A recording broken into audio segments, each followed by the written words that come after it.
I'm here at the San Diego State Lunabotics team, and we're going to be doing a live react to their test run at the Kennedy Space Center Visitor Complex for their mining robot. So Lunabotics is one of our Artemis student challenges, and it tests university level teams to design, build, and operate a lunar robot. So this year, as you can see, there's a lot of students that we're seeing on the screen right now. We had more than 30 robots mining in the simulated lunar regolith during this year's competition. So let's meet the San Diego State team. San Diego State is a Hispanic, Asian American, and Native Pacific Islander serving institution in San Diego, California. And they had a 10-member team. We have 3 of which are joining us today. Let's just go around the room and tell me your name, major, and role. Linda, let's start with you. My name is Linda Clark. Like the rest of the team, I was a senior that just graduated, and my degree was in mechanical engineering. Awesome. And what role did you play on the team? Yeah, my role was manufacturing primarily, so making any metal parts or adapting any parts that we needed. Cool. I'm really excited to see all your hard work in action with your test run. Alicia, how about you? Hi, I'm Alicia Brunin. I'm also a newly graduated student from San Diego State. I got my bachelor's in mechanical engineering with an emphasis in bioengineering. And what I did for the team, I was our project lead or project manager, and basically leading the team up to keeping them on track for competition and all of our deliverables. Awesome. Sterling? My name is Sterling Belair. I was a mechanical engineering senior, and my role through the Hades project was the mechanical design lead, and then also just working with the electrical team and how we can interface electrical components with our mechanical components as well. Sweet. I'm really excited to hear more about your roles and what they entailed as we talk a little bit more about your experience. But just for our audience, we're looking at the Lunabotics Arena on your screen right now, which is located at the Center for Space Education near NASA's Kennedy Space Center Visitor Complex in Florida. The arena that we're looking at was split into 2 test sites, Arena A and B. This is going to be important because we're going to be watching their test run with another test run behind it. So it's going to be important that we keep our eye on the right robot. And that just allowed for 2 teams to test at the same time. And you may have seen a different area a little bit earlier, and that was pit row. And that's where teams are working on the robots, watching other teams compete, and just hanging out. So I noticed you guys all have your team shirts on. I love to see you repping. Could you tell me a little bit about the name and what it means, how you picked it? I'll go ahead and answer that. So our team name is Team Hades, which stands for Handy Aztec Digging and Extraction System. The Aztec is from our school mascot because we are the San Diego State Aztecs. And then digging and extraction, I think we will see later in the run that our robot is to dig and then extract what we're actually mining for. So, yeah. I love that. I love that you did a very NASA thing, which is make it into an acronym. That's like anyone who knows NASA knows we love our acronyms. And you also, I know you incorporated the Artemis program into your logo, which I really loved because that's the reason for the challenge. So it was really, really cool to see that. So obviously, I know we're seeing the site right now. What was the environment like once you got to the test site? How did you guys feel? I think the environment was it was very high energy, but not in like everyone's yelling and stuff. But you could feel that everyone's brains were working very hard in that environment, and everyone was extremely focused on the task at hand and making sure that their robots were fully functional. There was a lot of that came with a lot of stress in the arena and area too. And then when teams weren't able to successfully have their robots move, then it was, you could see the sadness, like, the energy around them and no one wants to be in that position. Did But that stress you out seeing like another team go through that and be like, oh God, I hope that doesn't happen to us? yeah, definitely, because a lot of teams had problems with their robots. So it was definitely something that was in the back of our minds, I think. But trying to stay focused was a big thing, and everyone was really nice too. Awesome. Well, your test run's about to start here. And I just want to point out for the audience, we'll be looking at the lower half of the screen. Once it comes up, we'll just make sure we're looking at the right robot, and you guys can correct me if I'm pointing to the wrong one. But the goal was to dig well below the surface. Yeah, that's you on the bottom there, right? Perfect. Awesome. Making sure we're all following the right robot. So the goal is to dig below the surface and collect as many rocks as possible and then deposit them in a collection bin. So for our audience, that's what we're going to see this robot accomplish. Can you all tell me, one, what we're seeing on screen right now, and where are you in this moment? Like, what are you doing at the time of this happening? Wait, I can't see where I'm going. Yeah, you got the camera too. Oh, I see. So for me and Linda, we were actually in the arena. We were two of the three girls because we're only three girls on our team. All three of us, we actually placed the robot in the arena, and I think Sterling was actually in the control room, which we saw earlier with Jean and Josh. So I'm not trying to do it. Yeah, Awesome. I was in the control room with our electrical team. Two that were controlling it were John, Michelle, and Josh, and there was a lot of delay in the controls. So, we inched the joystick forward, and then a couple seconds later, see our robot move and the camera feed, and then we're very, very careful with maneuvering it around. So here you can see John Michelle, who is our, I call him pilot, taking his time and being meticulous with his moves. Yeah, that sounds really challenging. Like you have to be really patient. Like, okay, I want it to go, but it's not going. But eventually it will. Like that sounds really, really stressful.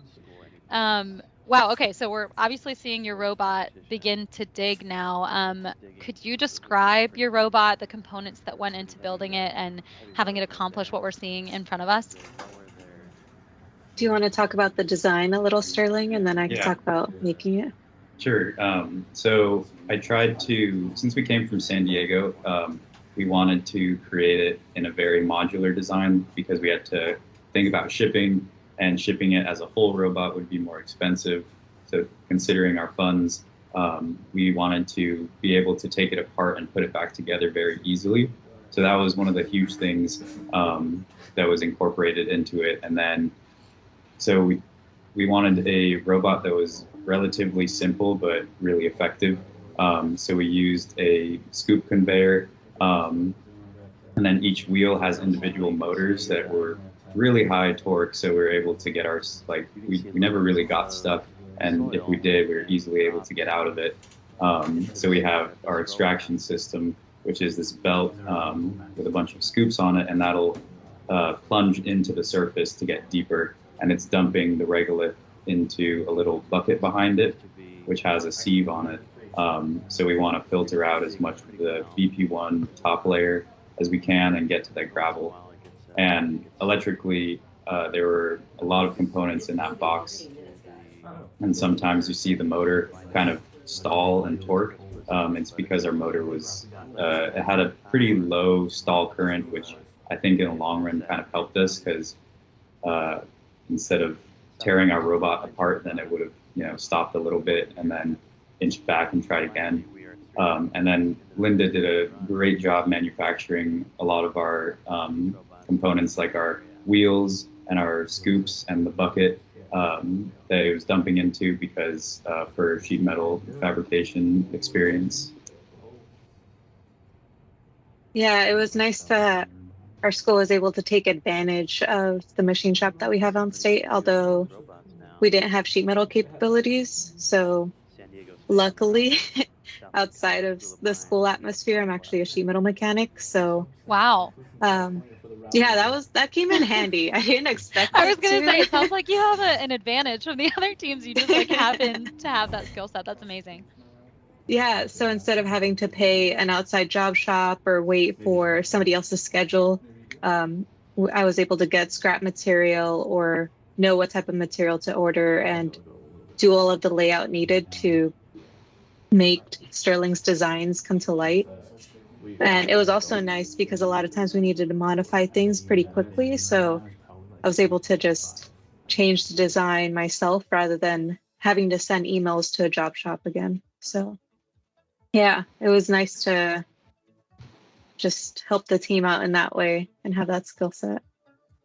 That's amazing. So I'm sure there were, specifications that your robot needed to meet, and different components that needed to happen. Did you have to make any modifications or changes once you got there? There was one very small modification we added, and that was a little kind of like a buffer in the collection bin. So when the bin goes up to dump, then all of the gravel would fall out, because in our first run that wasn't the case. But for the most part, then I personally spent a lot of hours during the design process, because I really didn't want that to happen, to where we get to the competition and then we can't compete because we're not in requirements. So at least for the physical requirements, everything was okay. And then electrically too, then our electrical and computer engineers were able to take care of the qualifications and make sure that we were ready to go as soon as we checked in. So what was that like? I know you said it was kind of a minor change, but did you have to go like get supplies? Were you prepared for that? I know you said it was a modular design, but what was that like? Yeah, we took a little team trip to Home Depot, Okay, you and guys are laughing, so there's definitely a story behind this. yeah, I gotta know. it was like we got to an Airbnb, everyone was working and we had a problem shipping our robot. Like, we flew in, our robot didn't make it. So Oh my gosh. we're going back and forth to the airport to check in to see if our robot finally came, and then okay. So That's like a next level of like baggage. You're tracking your baggage, like you're tracking your robot to make sure your robot landed and it wasn't lost. That sounds crazy stressful. Yeah, it was pretty stressful, and then putting it together. Then we had issues at our Airbnb when we were trying to put it together. There was like wiring issues. But anyways, after our first competition day, a super long day, we go to Home Depot, and we're just looking around for materials that we can create this little wedge shape. We ended up using I think it was like a block of foam, and then these little aluminum square sheets that we could bend. I think the best part was definitely the Home Depot employees, though, and they're like, "Oh, do you need help with something?" Expecting like a plumbing or electrical or painting, and we're like, "We're building a robot. Could you help us with this issue? Can you think of any building a materials robot we for might NASA. use?" Yeah, it's kind of high stakes here, people. That's awesome. They were so great, though. There were two employees there that were like really helpful. They really helped the vibe. It was good. That's amazing. Yeah, so big shout out to the Home Depot. So I wanted to point out, our viewers may have noticed that there is a robot that's down on the course. It is not your robot, just for the record. So you may see that robot on its side, but the Hades robot is the one still digging away front and center on our screen right now. So the rocks that you're collecting, those, for the audience, those simulate frozen ice under the lunar surface. So we would potentially be looking to potentially mine that ice in future Artemis missions. So thus the point of the challenge. Was there a certain depth that you had to dig to, or a weight that you had to reach, or anything like that? Yeah, so the top layer was basically a foot deep, which is like this lunar surface simulant, this like super fine dust. And we only wanted what's below this little foot layer. So our requirement was that we dig for 1 kilogram of this simulated ice. But I think only 2 teams in the entire competition were able to do that. And one of them, University of Alabama. So wow. Congratulations. That's amazing.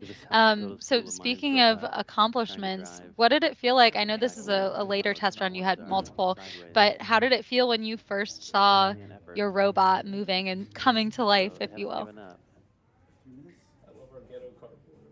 I know that I personally was in the where all the pits are with all the other schools. So I was watching it with everybody. I know Sterling and Linda, they were both in the control room, but I think from my perspective, it was really funny because most of the team and all the other schools were watching the big screens that they had out there. And then when we started moving, everyone was like, "Oh my God, yes, let's go." And it was a really fun vibe. That was really, really fun. Yeah, it was great to see it move, but also since I was in the control room, I was like, wait, don't stress out the drivers. Like, they're driving, they're trying to think of everything, so I'm like silently dancing in the back. And during our first run, me and one of the electrical engineers, Jackie, were in the arena. And when we're in the arena, we just kind of load the robot in, and there's, we can't really do anything other than stand and watch, as you can see the people in the bunny suits outside of the window in the frame right now.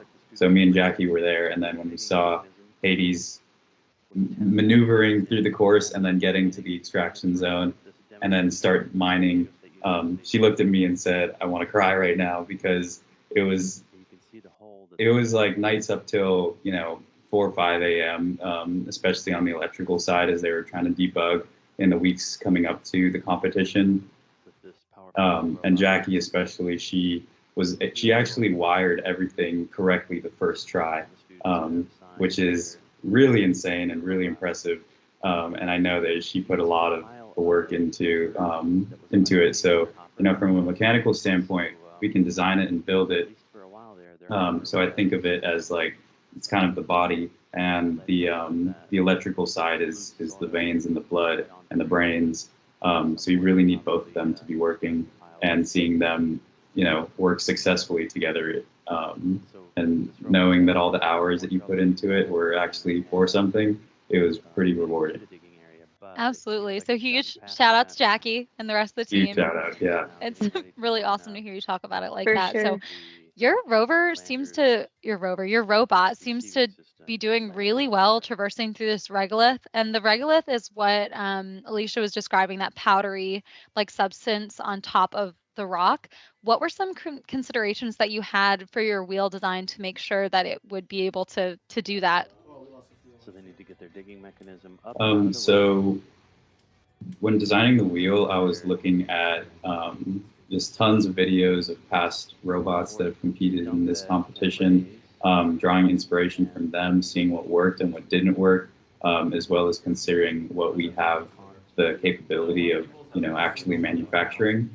And then we also added, just before we made them, we added like rims on the outside, which I saw a NASA, I think it was called a Viper robot. There was a recent video on that, so I drew a little inspiration from that too. But I want to say that I think what really helped us was our motors that we chose. Our teammate Billy worked on sizing those, and kind of worked together and just put together like the worst case scenario of how much power we'll need. And each motor on the wheel is a motor that can pull a garage door. Wow. Wow, I would never expect you would need that much force. That's wild. Yeah, so we're like, hey, we don't want to get stuck. Let's just get some really torquey motors. And we were able to maneuver really easily around the terrain, which was super exciting because we never were able to test driving on such a like a fine powder. So tell me what's going on here. I know we just watched you kind of collect your sample, drive it back, drop it off. So what's happening here? If they get a wheel in that hole, there's no way they're getting out. At least from a control room standpoint, we're able to make our dump, and then here, then we wanted to get back to the same hole, so we didn't have to dig through the layer again. But because of that, latency that I was talking about, we're having a hard time. So we're like, no, forward, reverse, like turn left, turn right, come on, get back to it. And then we saw there was like a minute left, and we weren't able to do anything. So I think in a second here, then we start just like doing little donuts or something. But I was going to say, it looks like you're just having a joyride. You're like, okay, let's cover up our hole that we made, make it nice and neat, cover up our tracks. Like, it looked very systematic. So it's funny you're saying like it was actually an error, but that's awesome. Yeah, because at one point we just, I think we realized there's no way that we can collect anything more. So let's just spin, do something. And I think here we tried to dig before we were at like the correct angle. So our scoops were probably getting stuck on our bucket. Gotcha. Or there was a rock stuck in there. I'm not sure exactly. I was going to ask, like, it kind of looks like you're showing off the writing that's on your buckets, but I didn't know what is written on there.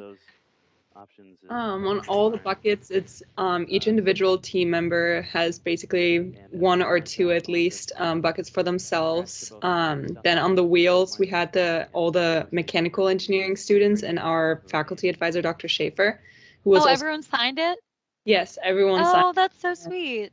Yeah, and the electricals obviously took the electronic housing box for sure for like their individual team signatures. So it was really cute in the end, and yeah. I love that. Was there anything that was unexpected that came? I just want to say for our viewers, we're now looking at a different group, different teams, robot. Their test run has ended. Was there anything unexpected that kind of came out of this? I know you said the logistics were kind of crazy, like flying with a robot that was in pieces.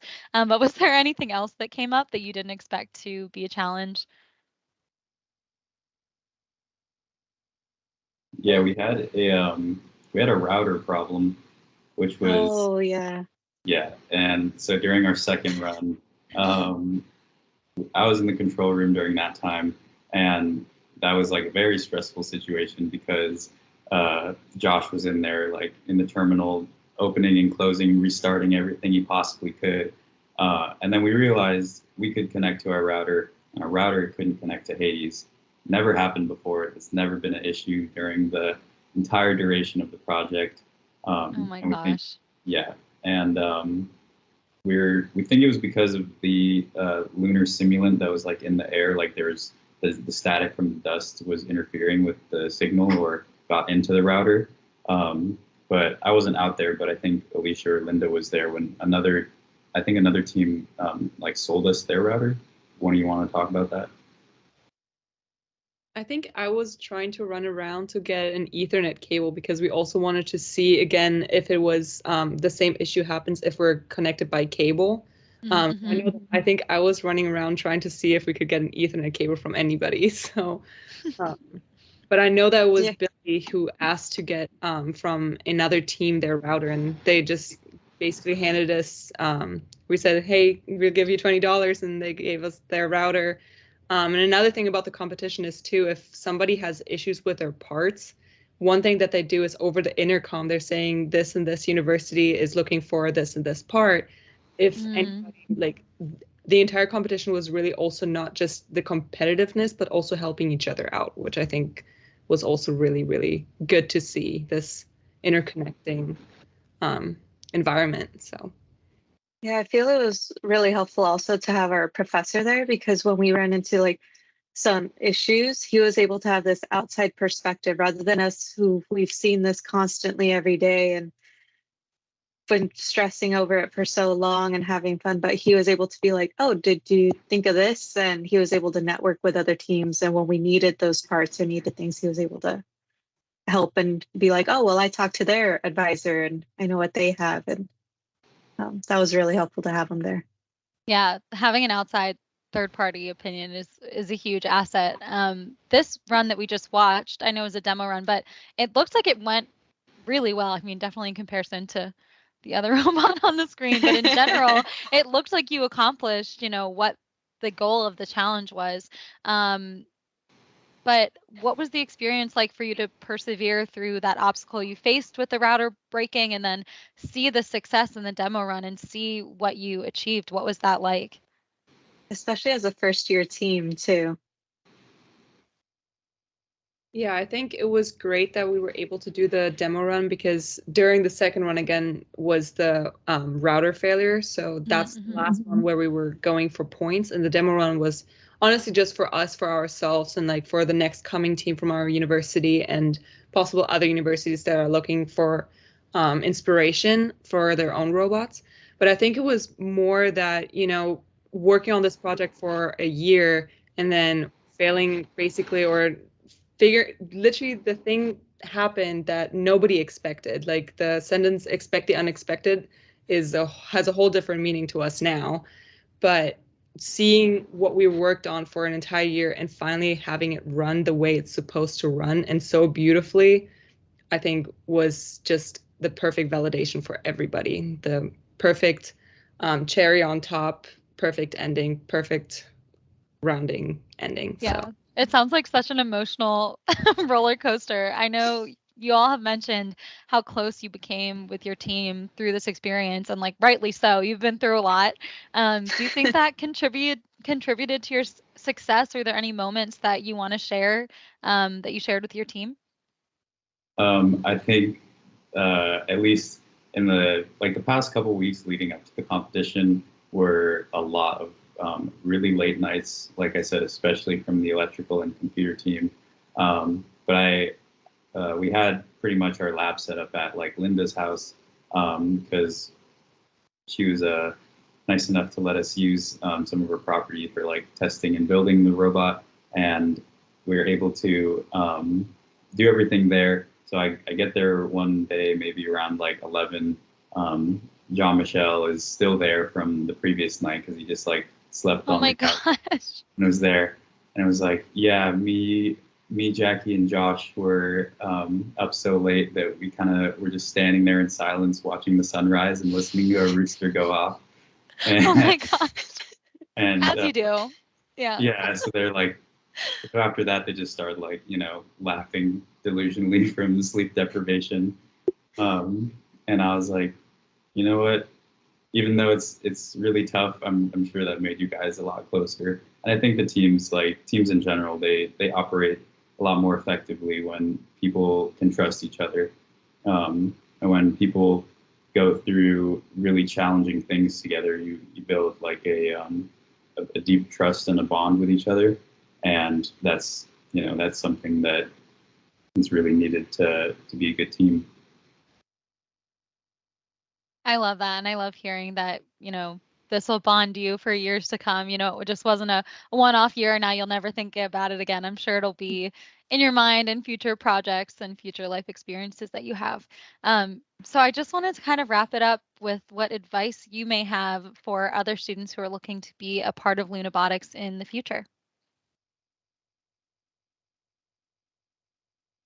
I think one thing that I would have loved to tell myself is, you will be pushed during this project, but you'll come out so much bigger and stronger in the end, to like really just believe in yourself and like not talk yourself down out of something. So just trust in yourself and rise up to the challenge, and it will help you in the future, or even tell you what you want to do with your future career like it did for me. So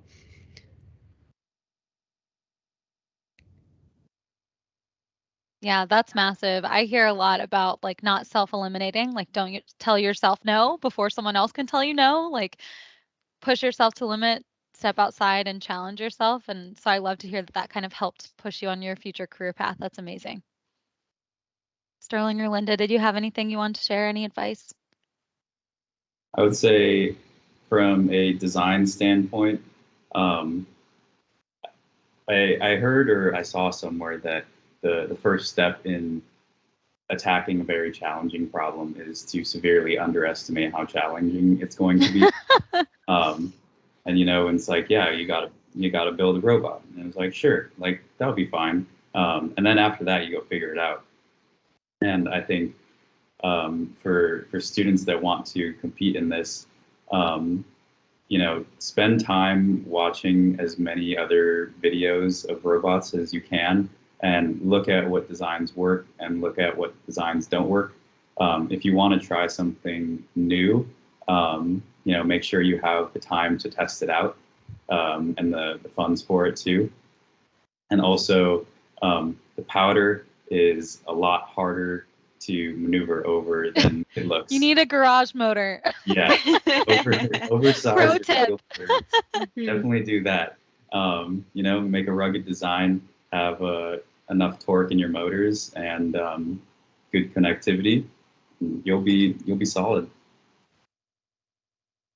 Yeah, for mine, I'd definitely say communication or holding each other accountable, because I really feel something that could have improved us is in the beginning, we're sure we met as a team, but the mechanical team was so focused, okay, what's on the design and what are our deliverables for classes. And we kind of knew what the electrical team was doing, but not really. And then the last semester, spring, we really were holding each other accountable as a whole. And if we would have done that in the beginning, like hey, what do you guys need from us to start your schematics and start your designs, rather than finding out weeks later. That would have been good. So listening to the other team and working together on those integral components would have been good to start earlier on. Definitely. Well, I think you all had some great points. It's been really amazing hearing about your experience and your growth throughout this past year of working on building this robot and so much more. I just want to thank you all so much for being here with us today. Thank you for having us. Thank you.